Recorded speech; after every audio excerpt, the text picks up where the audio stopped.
There we go. You got it. Yeah!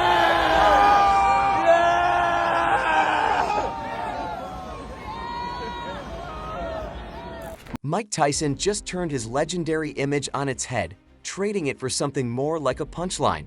And no, this isn't an exaggeration. If you haven't heard, he was spotted partying with Jake Paul at Donald Trump's inauguration. Yes, *that Jake Paul, the one he once claimed to despise. Remember when he said, Handle the situation. You gonna knock him out? I think I'm gonna hurt him, yes. Now, fans like us are left grappling with the wreckage of our shattered trust.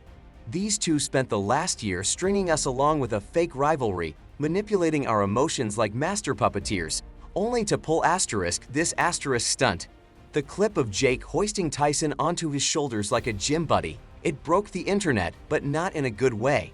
Tagging Tyson as his best friend on Instagram. Spare us. The betrayal cuts deep, and the more I think about it, the more their motives reek. Tyson and Paul have officially earned the title of Scammers of the Decade, leaving fans like us feeling duped and, honestly, traumatized for life.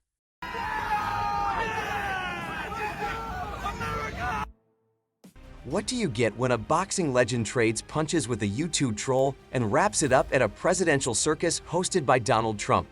The biggest joke of the century, that's what. Mike Tyson, Jake Paul, and Trump in the same room feels less like a news headline and more like the setup to a cringeworthy joke no one asked for. That it was rigged because many people bet a lot of money and they lost a lot of money. Let's break down this fiasco. Tyson, once a fearsome boxing legend, faced Jake Paul, a glorified YouTube troll, at NT Stadium, a venue for real legends turned into a reality TV set. Paul somehow got an unanimous decision, while Tyson looked more confused than combative. Totally legit, right? Clip Selgar, Tyson, bless his heart, stepped into the fight full of tough talk. And that is the money. He's getting paid so much money to do this. So that tells me he's getting bought. So again, it is sad that someone like Mike Tyson... I'm going to hurt this young man, Tyson declared, bold words for someone who spent the fight getting jabbed by a guy famous for yelling into a camera about pranks. As for Paul, he vowed to knock out Tyson, proving that delusion might just be his secret weapon. The whole spectacle felt like two middle schoolers arguing in gym class. Only this time, millions of dollars were on the line. Paul Mike Tyson fight. Interesting. Script. How so? What do you mean by It's just script? weird. It's just Like scripted in what way? I actually really like Jake Paul. It just seems so it's odd, bro. The timing. It's a timing. I mean, He it's fights obviously two- odd. No, he fights two no names, beats them both. Then came the weigh-in, a peak of absurdity. Paul stepped on Tyson's foot, earning a weak slap that felt straight out of a high school play. Tyson's death stare made an appearance, but Paul's profanity-filled meltdown stole the show, a toddler tantrum at Target. By fight night, it was clear. This wasn't boxing, it was a circus performance. I can handle the situation. You gonna knock him out? I think I'm gonna hurt him, yes. But it gets worse. After their so-called epic battle, Tyson and Paul headed straight to Trump's inauguration party, because nothing says credible athlete like a political rally turned frat party. The duo laughed, clinked glasses, and posed for Instagram like long-lost BFFs. The highlight? A photo of Paul hoisting Tyson onto his shoulders, with Tyson looking more like a dad at a barbecue than a heavyweight champ. Paul, ever the clout chaser, captioned it best friends and tagged Tyson. From mortal enemies to frat bras overnight, the bad blood was faker than Paul's boxing credentials. X has spoken. The fight was scripted. Everyone is talking about this on X. And the script was actually leaked on X a few days. Here's the real sting. Fans, bless their hearts, bought into the fake trash talk and scripted drama. And what did they get? Two millionaires laughing all the way to the bank. The hest of the century feels almost too kind. Tyson and Paul didn't just embarrass themselves, they mocked the very integrity of boxing.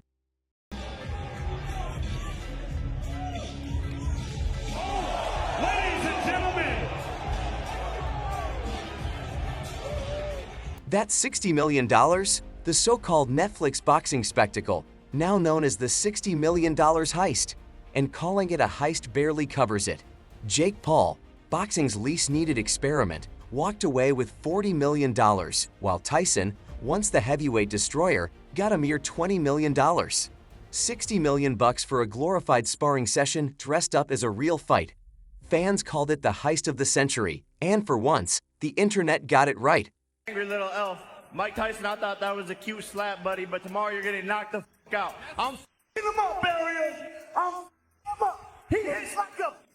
It's personal now. It's personal now. He must die. Tyson and Paul didn't just sell tickets, they sold a dream. Their clash of Tyson's legendary status and Paul's internet drama created a marketing monster that had fans expecting real boxing. Instead, they got WWE theatrics with a sprinkle of boxing. The backlash was massive, with fans feeling duped. Even those who illegally streamed it felt scammed. When the freeloaders are mad, you know you've crossed a new line. But don't worry, Jake Paul's PR team stepped in with damage control, reminding everyone that rigging a match is a federal crime, because that really clears things up, right?